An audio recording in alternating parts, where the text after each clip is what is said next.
श्री विष्णु पुराण पंचम अंश 28वां अध्याय। रुक्मी का वध। श्री पराशरी बोले, हे मैत्रेय, रुक्मणी के प्रद्युम्न के अतिरिक्त चारुदेशन, सुदेशन, वीर्यवान, चारुदेय, सुषेण, चारुगुप्त, भद्रचारु, चारुविंद, सुचारु और बलवानों में श्रेष्ठ 4 नामक पुत्र तथा चारुमती नाम की एक कन्या हुई। रुक्मणी के अतिरिक्त श्री कृष्णचंद्र के कालिंदी, मित्रविंदा, नग्नजित की पुत्री सत्या, जाम्बवान की पुत्री कामरूपिणी रोहिणी, अतिशीलवती मदरराज सुता सुशीला भद्रा, सत्राजित की पुत्री सत्यभामा और चारुहासिनी लक्ष्मणा, ये अति सुंदरी 7 स्त्रियां और थीं। इनके सिवा उनके 16,000 स्त्रियां और भी थीं। महावीर प्रद्युम्न ने रुक्मी की सुंदर कन्या को उस कन्या ने भी भगवान के पुत्र प्रद्युम्न जी को स्वयंवर में ग्रहण किया। उससे प्रद्युम्न जी के अनिरुद्ध नामक एक महाबल पराक्रम संपन्न पुत्र उत्पन्न हुआ, जो युद्ध में रुद्र प्रतिहत न होने वाला, बल का समुद्र तथा शत्रुओं का दमन करने वाला था। कृष्णचंद्र ने उस अनिरुद्ध के लिए भी रुक्मी की पौत्री का वरण किया और रुक्मी ने कृष्णचंद्र से ईर्ष्या रखते हुए भी अपने दौहित्र को अपनी पुत्री देना स्वीकार कर लिया। हे द्विज, उसके विवाह में सम्मिलित होने के लिए कृष्णचंद्र के साथ बलभद्र आदि अन्य यादवगण भी रुक्मी की राजधानी भोजकट नामक नगर को गए।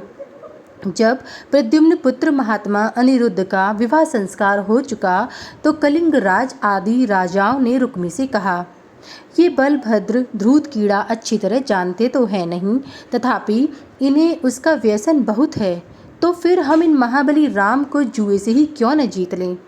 श्री पराशरी बोले, तब बल के मत से उन्मत्त हो रुक्मी ने उन राजाओं से कहा, बहुत अच्छा, और सभा में पहले बलराम जी के साथ धूर्त कीड़ा आरंभ कर दी। रुक्मी ने पहले ही दाव में बलराम जी से 1 सहस्त्र निशक जीते तथा दूसरे दाव में 1 सहस्त्र निष्क और जीत लिए। तब बलभद्र जी ने 10,000 निष्क का एक और दाव लगाया, उससे भी पक्के जुआरी रुक्मी ने ही जीत लिया।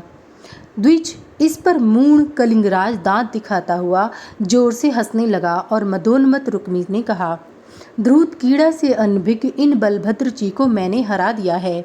ये वृथा ही अक्ष के घमंड से अंधे होकर अक्ष कुशल पुरुषों का अपमान करते थे। इस प्रकार कलिंगराज को दांत दिखाते और रुक्मी को दुर्वाक्य कहते देख हलायुद्ध बलभद्र जी अत्यंत क्रोधित हुए। तब उन्होंने अत्यंत कुपित होकर करोड़ निष्क का दाव लगाया और रुक्मी ने भी उसे ग्रहण कर उसके निमित्त पासे फेंके।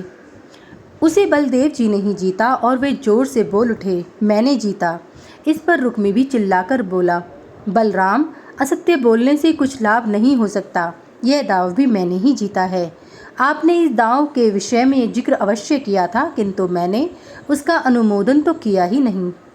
इस प्रकार यदि आपने इसे जीता है तो मैंने भी क्यों नहीं जीता। श्री पराशरी बोले, उसी समय महात्मा बलदेव जी के क्रोध को बढ़ाती हुई आकाशवाणी ने गंभीर स्वर में कहा, इस दाव को धर्मानुसार तो बलराम जी ही जीते हैं। रुक्मी झूठ बोलता है, क्योंकि अनुमोदन सूचक वचन न कहने पर भी पासे फेंकने आदि कार्य से वह अनुमोदित ही माना जाएगा।